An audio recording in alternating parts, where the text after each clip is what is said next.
36 times, says Rabbi Eliezer in a well-known passage in the Talmud, the Torah warns us not to wrong or oppress the ger, the stranger. Actually, it also adds it could be 46.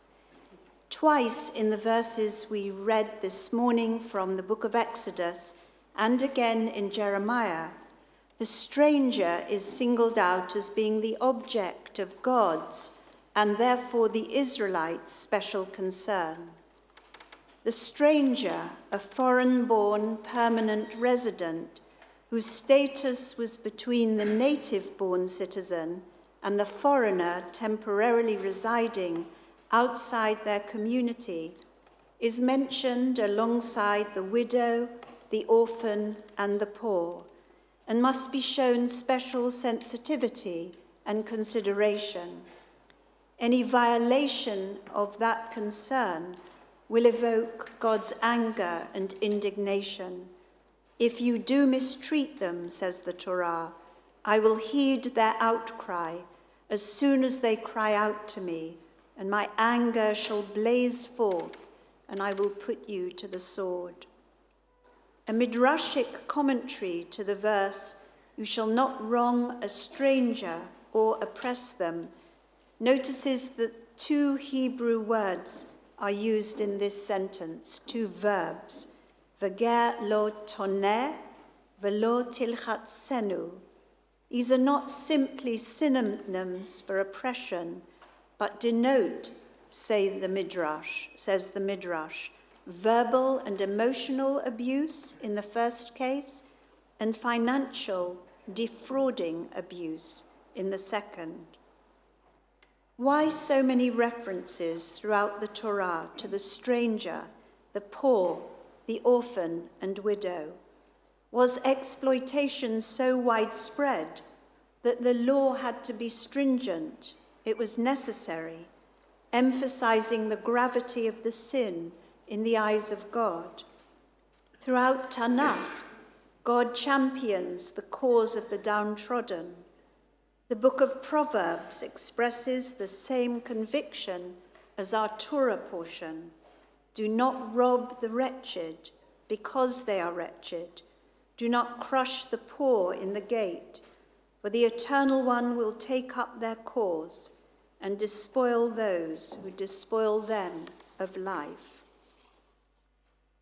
The most vulnerable in society had little or no social or legal protection to fall back on, and were therefore dependent on the goodwill of others. The numerous prohibitions against wronging or oppressing the stranger are supplemented in the Torah by the positive commandment to love the stranger.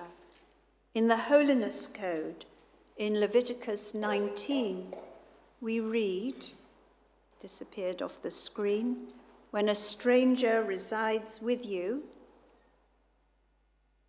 Try again. Okay, here we go.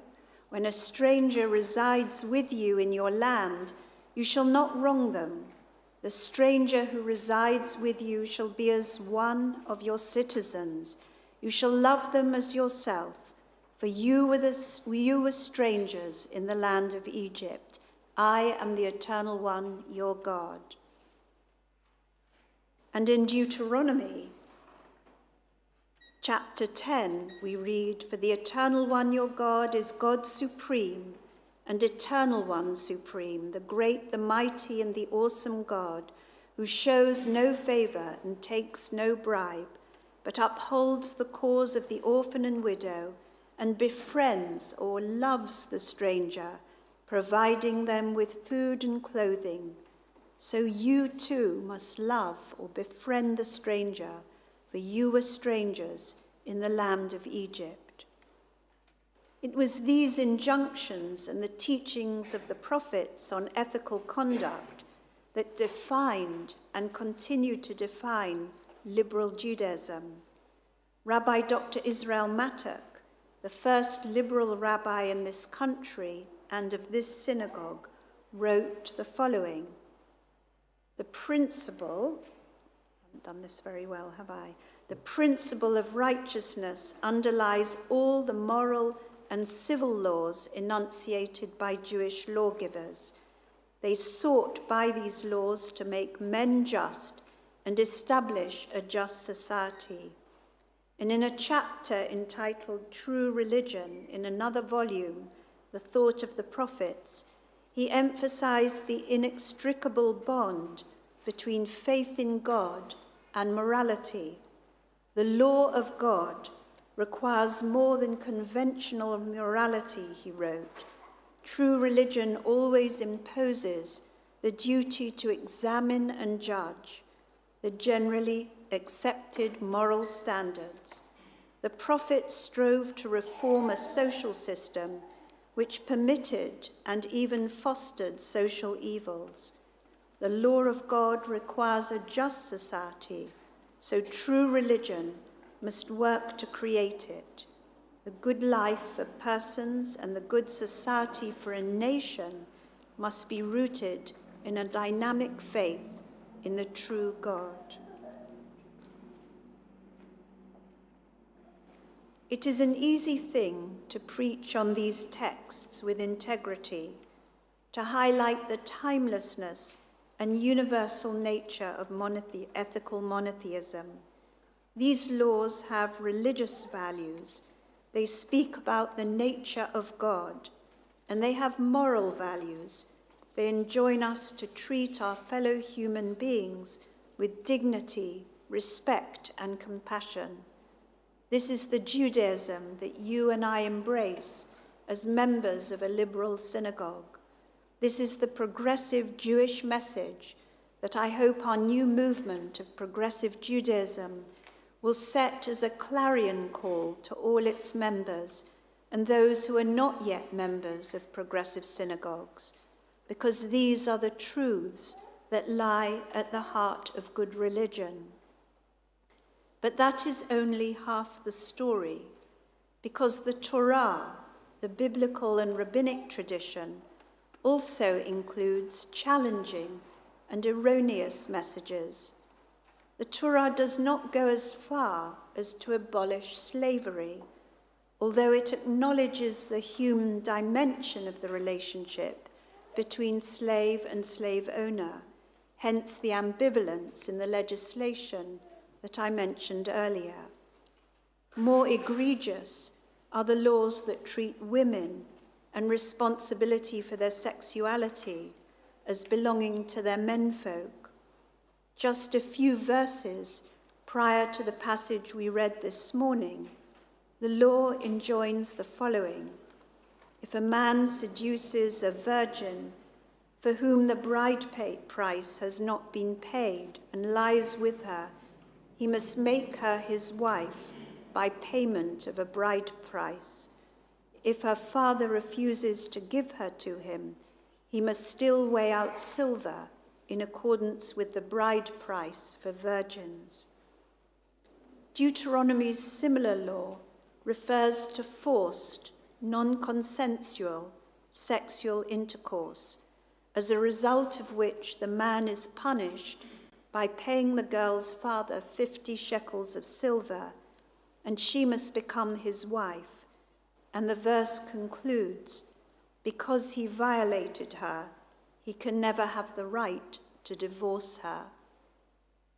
The Palestinian Talmud's investigation of this law might seem to us prurient. It's certainly deeply uncomfortable to us today, reflecting pre-adolescent or adolescent marriages, as well as consanguineous relationships. Who are these laws protecting? The man who ends up with the woman he violates? The father who receives the full betrothal money and transfers responsibility and ownership of his despoiled daughter to a husband? Or the woman who, without the protection of a father or husband, would find it difficult to contract another marriage if her past marital or sexual history were known? Unlike the laws upholding the social and ethical order we read this morning, these laws do little to ennoble the ancient texts of our tradition, or indeed the canvas of our Jewish textual tradition. In our own time, these texts about sexual conduct may simply turn us away in disgust or discomfort and force us to neglect them in our Torah readings or study groups. But if we do that, are we not failing to own responsibility for the environment in which so many of us grew up, in which certain entitled, wealthy, authoritative, self-proclaimed pious individuals felt they could act with impunity against women or young girls or boys? We can argue that our texts merely reflect the social mores that existed in the time in which they were written. But is that good enough? Is that a way to address texts that intertwine themselves with God's will in the same way as love the stranger is indissolubly connected with God's concern and compassion for the vulnerable and weak? As much as we embrace the nobility and morality of the laws we read this morning, we must free ourselves fully from discriminatory, demeaning, exploitative, and the dark aspects of the Torah and rabbinic law. No ingenuity of rabbinic or contemporary exegesis can free us from the darkness of the past, just as there are no excuses for the men who exploited and continue to exploit and violate underage girls or boys and young women to satisfy their sexual appetites. To quote another architect of liberal Judaism in the 20th century, Rabbi John Rayner, Zichrono Livracha, the Bible is a human and therefore fallible attempt to interpret the mind of God. Or, he adds, as Rabbi Louis Jacobs put it in one of his books, it contains error as well as truth. These reflections may have felt deeply uncomfortable and even triggering for some of us here. It is not an easy subject to speak about from the pulpit, and as we move from this part of the service to Christoph's joyful and deeply meaningful admission to Judaism, I encourage anyone who is feeling distressed or anxious to speak to Rabbi Igor or myself after the service, or if you're online, not to be alone with your thoughts and feelings, but to write to us and we will respond. I believe passionately in liberal Judaism, in progressive Judaism, and although it may seem as though we are living through topsy-turvy and reactionary times, we are witnessing positive changes in the way that we view the deviancy and violations of the past.